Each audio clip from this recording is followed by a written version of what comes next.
So what would our viewers and listeners be surprised to learn about you?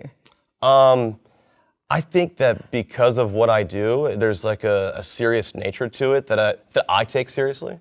And, I think that every other time I'm like pretty like goofy and silly. And it's kind of how I just even deal with hard stuff sometimes. I think people would be maybe taken aback by that a little bit. But if you know me, you know that I'm like that. And then you know that like when I'm getting serious and down to business, like I do and I will. But like I don't want to live in that state forever. I kind of want to just be silly and look at all the silly things in life too. And like I like that sort of mentality as well. I think people might be surprised that I'm not this super serious detective kind of guy, because I'm really not.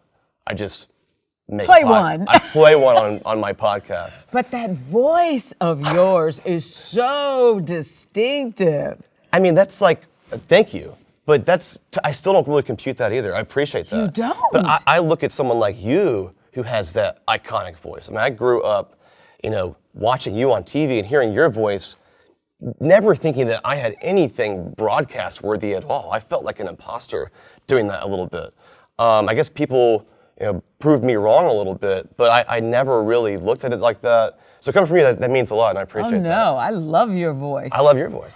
You use music in your podcast in a way to set the scene and then to move from scene to scene. So music is not just for you to play. You really think very seriously about what you use. Yeah, that's really kind of part of my process. I mean, not everyone is like that, which I get that. But for me, I like setting the tone of this thing. I want to feel what this feels like. And I'm really kind of connected to it in that way. So everything you've ever heard that I was like a strong part of, like any shows that I've hosted, but at some point I felt that to my core. And then I eventually kind of moved past that because I can't live in that state. But I like the music part of it. It makes me feel connected. And, I have a passion for music. And it's cool to be able to incorporate that in ways that are cinematic. And one of my good friends is our composer, and we have a lot of fun making bizarre cues, and it's cool. You really are a musician too. I mean, not really, but I'll take it. But I think I have that sort of brain, but I've never been like an instrument guy. I could, write lyrics, sing poorly, but also I get the structure and stuff, so I'm able to, utilize music that we have and, maybe disassemble it and reassemble it in a way that is not so banging it on your head and more inviting you to it, right? What scares you? Oh man, I think everything's kind of a little bit scary. Yeah, I mean, I think that just the unknown is scary. And, I think everyone wants a little bit of control in their lives, right? Some more than others. I feel the same way. I think the unknown is super scary.